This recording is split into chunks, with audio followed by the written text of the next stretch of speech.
perbincangannya. Kita lanjutkan Apa Kabar Indonesia Malam. Pemirsa, berikutnya kami akan hadirkan pernyataan penutup, pernyataan pamungkas dari para capres pada saat berdebat di debat pamungkas beberapa hari lalu. Ya betul, dan ini nanti akan menjadi tema perbincangan kami. Kita akan lihat bagaimana penilaian dari pakar komunikasi politik dan juga apa kata para juru bicara dari masing-masing calon presiden. Kita akan saksikan yang pertama, ini merupakan cuplikan dari pernyataan penutup yang disampaikan oleh Capres nomor urut 01, Anies Baswedan.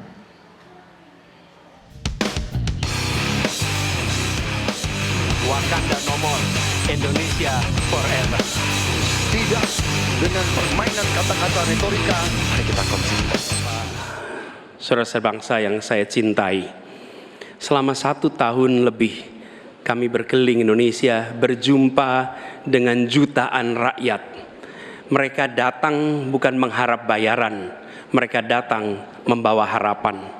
Mereka menginginkan ada perubahan, kondisi hidup yang lebih baik, bisa lebih makmur. Orang tua yang di malam hari melihat anaknya tidur dalam kondisi miskin, dia melihat sambil membayangkan, akankah anak saya tetap miskin seperti ini kelak? Bisakah mereka hidup lebih baik? Kami berjuang untuk perubahan agar orang tua yang miskin itu bisa melihat anaknya tidur sambil berkata, syukur alhamdulillah, walau saya miskin, walau saya kelas menengah, tapi negara hadir untuk membantu anak saya punya masa depan yang cerah. Perjalanan ini perjalanan spiritual bagi kami. Setiap jabat tangan, setiap pelukan membawa pesan. Pesan yang mereka sampaikan sebagai titip. Kami ingin Indonesia yang lebih baik. Kami ingin Indonesia yang lebih adil. Dan kami tahu Tuhan yang Maha Kuasa, Allah Subhanahu wa taala, menginginkan kekuasaan yang welas asih, yang cinta kasih.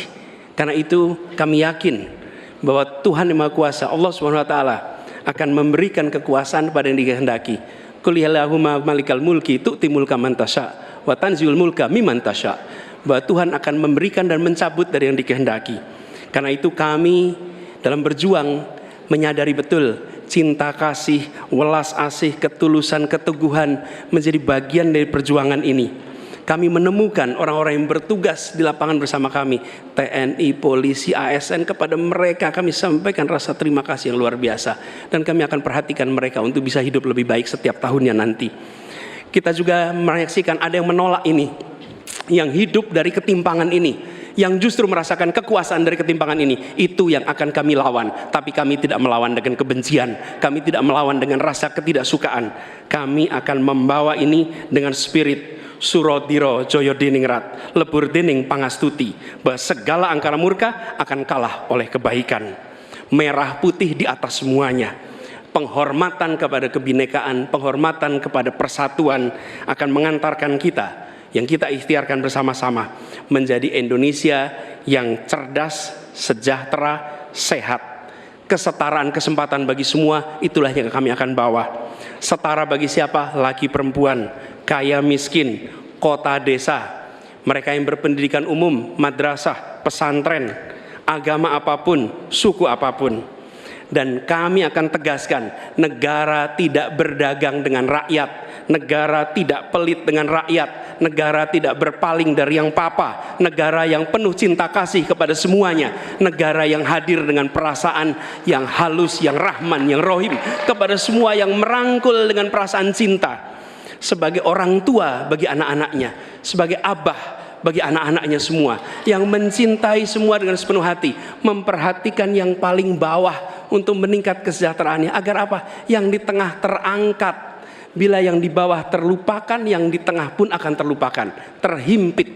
Karena itu pesan yang kami bawa adalah pesan negara yang menyayangi, negara yang welas asih, dan negara yang membereskan soal ketimpangan, negara yang membereskan soal ketidakadilan, membesarkan yang kecil tanpa mengecilkan yang besar, menguatkan yang lemah tanpa melemahkan yang kuat. Mari katong lakukan perubahan. Terima kasih. Assalamualaikum warahmatullahi wabarakatuh.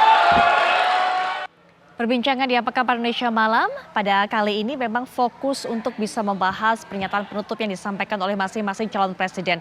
Yang baru saja Anda saksikan ini merupakan closing statement dari Anies Baswedan selaku Capres nomor urut 01. Nanti tentunya kami juga akan bahas, kami juga akan tayangkan cuplikan dari pernyataan penutup yang disampaikan baik oleh Pak Prabowo Subianto, kemudian juga Pak Ganjar Pranowo. Tapi tadi kita sudah saksikan, kita akan nanti minta pandangan dari para narasumber apa yang coba disampaikan oleh Pak Anies Baswedan. Tapi yang pasti juga mampukah pernyataan penutup tersebut yang disampaikan pada debat kesempatan untuk terakhir kalinya, debat pamungkas, bisa merebut hati masyarakat, bisa meyakinkan para pemilih. Nah, ini nanti kita akan bahas bersama dengan perwakilan dari Timnas Amin, juru bicara Timnas Amin ada Pak Eka Gumilar yang bersama saya di studio. Assalamualaikum warahmatullahi wabarakatuh. Selamat malam, Pak Eka. Waalaikumsalam, Mbak Putri. Baik, saya juga akan perkenalkan perwakilan dari masing-masing pasangan calon lainnya. Mewakili dari TKN Prabowo Gibran, Bang Andre Rosiade sudah siap untuk bisa berdialog melalui daring. Assalamualaikum warahmatullahi wabarakatuh. Selamat malam, Bang Andre. Waalaikumsalam. Ya, selamat malam. Waalaikumsalam Putri. Ada Om Nyarwi, ada Om Eka, Bang Andreas Parera. Oke, baik. Nah, Bang Andre sudah sudah menggantikan tugas saya untuk memperkenalkan para narasumber lainnya. Tapi saya juga ingin menyapa tetap. Ini juga merupakan perwakilan dari TPN Ganjar Mahfud, ada Bang Andreas Pereira. Selamat malam, Bang Andreas.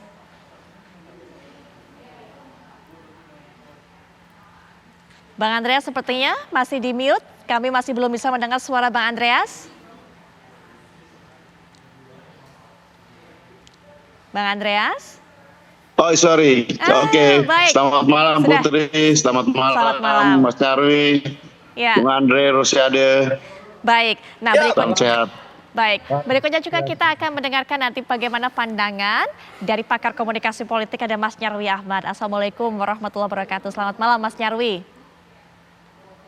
Selamat malam Putri, selamat Baik. malam Bang Andre, selamat malam Bang Andreas. Ya, Mas Nyarwi. Ya, Mas Nyarwi langsung saja penilaian Mas Nyarwi melihat, mendengarkan apa yang coba disampaikan oleh Pak Anies pada saat pernyataan penutupnya. Berupaya menyentuh masyarakat dengan pilihan kata-katanya, bahkan juga mengatakan ini seperti abah, ingin mengayomi, ingin merangkul semua. Apakah ini cukup bisa dimakan oleh masyarakat, cukup bisa mengetuk hati para pemilih? Mas Nyarwi silakan. Ya, menurut saya dari sisi pilihan diksi-diksi ya, Capres 01 Pak Anies Baswedan ini tampaknya memang selain menjalankan emosional pendekatan untuk menyentuh hati pemilih ya, itu juga segmen-segmen pemilih yang dibidik itu makin jelas ya, Putri. Yang pertama ya itu disebut banyak di situ keluarga kelas menengah ya, di mana berkecukupan gitu, bukan yang penuh dengan tekanan-tekanan ekonomi dan lain-lain seperti itu. Nah, yang kedua juga ada kata kunci misalnya abah, itu kan sering dipakai gitu ya untuk komunitas muslim kalau menyebut orang tua laki-laki sebagai abah gitu, dan itu sudah terbiasa di kalangan kelas menengah muslim Indonesia gitu menyebut sosok ya figur yang dianggap sebagai bapak itu abah, dan di situ saya lihat itu strategi Anies ya, bagian untuk segmen kelas pemilih muslim yang juga saya kira populasinya cukup besar ya di Indonesia. Terus yang ketiga juga muncul tuh istilah-istilah bahasa Jawa ya, suro dirojo jerat lebur dening pangastuti. Itu kan kata kunci pamungkas untuk sebuah genderang perubahan ya. Kalau dalam perang itu kunci itu sering dipakai sebenarnya, dan di sini saya lihat nuansa perubahan yang diteriakkan oleh Anies Baswedan, saya kira itu pengen menunjukkan bahwa kuasa Tuhan itu kira-kira tadi saya disebut ya, itu juga ikut membantu perubahan-perubahan yang diharapkan. Tapi di situ segmen-segmen yang memang dibidik ya di dalam pemilih, saya kira mereka-mereka yang aware dan sadar dengan adanya perubahan. Hanya saja segmen ini Putri ya, tentu saya kira tidak hanya menjadi core yang bisa didapatkan oleh kubu Anies Muhaimin. Saya kira di kubunya Bang Andreas Parera, Mas Ganjar juga banyak juga ya kata-kata walaupun diekspresikan dengan bahasa yang berbeda, itu juga menunjukkan adanya perubahan-perubahan juga yang saya kira istilahnya revisi hal yang lebih baik dari Pak Jokowi. Jadi Anies juga saya kira di segmen itu target yang dibidik itu akan berhimpitan. Tapi begini ya Putri ya, ini kan debat terakhir itu yang jelas saya kira yang dibidik itu adalah mereka pemilih yang undecided, yang paling Oke. utama ya, yang belum menentukan pilihan. Di beberapa data survei menyebut sekitar 8-6%. Itu satu. Terus yang kedua swing voter. Ya, swing voter pemilih yang pilihannya itu hatinya bukan hanya mendua tapi bisa mentiga di antara 3 capres-cawapres ini kan gitu. Nah, ini pemilih bimbang ini juga jadi sasaran juga gitu ya. Sejauh mana misalnya pemilih-pemilih yang selama ini juga misalnya loyal ke pasangan 02 ya yang diusung Bang Andre ini, Andre Rosiade misalnya, itu masih bisa kira-kira digerogoti oleh apa namanya 01 kan gitu. Ya. Nah, itu saya kira hal-hal yang tampak gitu ya. Belum lagi misalnya saya kira juga di closing ini gitu, itu saya kira Pak Anies ini juga pengen menekankan bahwa soal kesetaraan ya, Oke. di semangat Indonesia untuk semua, bukan untuk, bahkan disebutkan untuk keluarga, ada disinggung secara eksplisit di situ misalnya. Itu kan membidik 02 sebenarnya. Tapi overall ya Putri ya, ini debat yang sebenarnya debat yang anti klimaks, tidak debat yang apa namanya benar-benar luar biasa gitu loh. Kita Tidak sebagai sepanas sebelumnya, Mas penonton Nyarwi. mungkin menginginkan debat ini dinamis, debat ini luar biasa, mungkin agak kecewa ya. Oke. Seperti itu. Tetapi saya kira itu bagian strategi juga yang mungkin ada gunanya juga, bahwa demokrasi kita itu bukan hanya sekedar Ya. untuk pemilu ini saja, tapi untuk bicara soal kelangsungan negara bangsa kita juga. Baik. Jadi saya kira capres-cawapres itu semuanya di closing itu banyak mengerem juga untuk kemudian mengingatkan ya substansinya, walaupun ada jangka pendek tujuannya, tapi juga ada tujuan jangka panjang dalam bernegara. Itu kira-kira Putri. Baik, Pak Eka, untuk bisa membidik mereka para swing voter, para undecided voter, strategi ini yang disampaikan oleh Pak Anies Baswedan menggunakan ataupun juga mengutip ayat-ayat suci, menggunakan istilah Jawa juga, termasuk juga mengumpamakan dirinya sebagai seorang abah untuk warga ataupun juga untuk masyarakat. Jadi gini Mbak Putri, pertama Pak Anies dalam debat kemarin itu berhasil mentransfer keyakinan. Karena kenapa? Beliau menganggap bahwa perjalanan selama kampanye ya ke seluruh pelosok daerah, bertemu dengan jutaan orang, itu adalah perjalanan spiritual. Dan kita harus akui bahwa kemampuan capres yang paling penting bukan hanya bicara, tapi yang paling penting justru kemampuan mendengar. Nah, di dalam program-program debat Anies yang dilakukan oleh kampanye kita ya, tim Amin, itu Pak Anies banyak mendengar, banyak menemukan keluhan, Dalam banyak desak Anies menemukan maksudnya, Pak masukan. Eka? Ya, di dalam program-program itu kan banyak menerima harapan, menerima kritikan, masukan dan sebagainya. Nah, ini membuat Pak Anies penuh dengan berbagai pengetahuan tentang persoalan yang terjadi di Indonesia. Dan saya kira capres yang paling siap, gitu ya, kita harus akui, capres yang paling siap, paling menguasai permasalahan yang ada saat ini, yang paling mampu mendengar kondisi bangsa kita, kondisi sakitnya, ya, apa yang harus dibenahi dan lain-lain, itu tentu Pak Anies Baswedan, karena beliau satu-satunya menggunakan program kampanye dengan mendengar rakyat. Satu itu. Yang kedua, tidak bisa juga kita sangkal ya, publik susah menyangkal bahwa kemampuan intelektual Pak Anies dalam bernarasi ya, dalam hal memecahkan persoalan, menyampaikan gagasan, ide, itu adalah yang paling mumpuni kalau menurut saya. Ya. Kemudian yang ketiga, Pak Anies sendiri memiliki kemampuan komunikasi ya, di debat itu sangat baik. Baik. Di debat itu kita lihat Pak Anies menyentuh berbagai persoalan tentang persatuan. Beliau menghimbau bagaimana Indonesia ini dibangun dengan penuh kebinekaan, menjaga persatuan. Beliau juga berterima kasih terhadap aparatur negara, penyelenggara, TNI, Polri, begitu ya.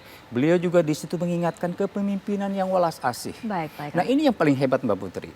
Menurut saya Indonesia butuh pemimpin yang memiliki jiwa raja, yang memiliki kecintaan yang tulus sama rakyatnya. Dan itu diperlihatkan oleh Pak Anies. Oke, baik. Mungkin sampai di poin itu terlebih dahulu, nanti kita lanjutkan. Termasuk juga setelah jeda kami bawa Anda untuk bisa melihat apa yang coba disampaikan oleh Pak Prabowo Subianto melalui pernyataan penutupnya dalam debat pamungkas kemarin. Nanti Mas Nyarwi, kembali lagi Mas Nyarwi, kita akan soroti bersama bagaimana penilaian Mas Nyarwi. Bang Andre Rosiade juga sudah sempat untuk bisa menjelaskan lebih lanjut lagi mengenai hal ini. Nanti kita akan lanjutkan kembali, apa kabar Indonesia Malam akan hadir saat lagi.